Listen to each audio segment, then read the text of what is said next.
ഈ വിധി അങ്ങേറ്റം ബയസ്ഡായ ഒരു വിധിയാണ്. കാരണം ഈ പ്രതി വരുമ്പോൾ ഒരു ജഡ്ജി എഴുന്നേറ്റ് നിൽക്കുക എന്ന് പറയുന്നതിന് അർത്ഥം എന്നാണ്. അത്ര ബഹുമാനത്താണ് ജഡ്ജി എന്നെ വിധി പറയുന്നതും കേസ് നടത്തുന്നതും. നമ്മൾ ആദ്യം പോലും ഫോളോ ചെയ്യുന്ന ആളാണ്.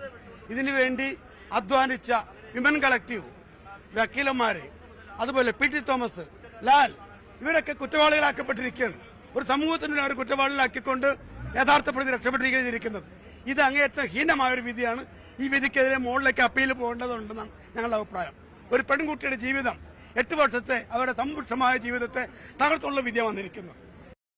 ഇദ്ദേഹം പറയുന്ന കാര്യം വെച്ച് എന്തെങ്കിലും സത്യാവസ്ഥ ഉണ്ടെങ്കിൽ നമ്മുടെ നാട് പോകുന്നത് വലിയൊരു വിപത്തിലേക്കാണ്. കാരണം നമുക്ക് ആർക്കും കേട്ടുകേൾവി പോലും ഇല്ലാത്ത ഒരു സംഭവമാണ് പുള്ളി പറഞ്ഞത്.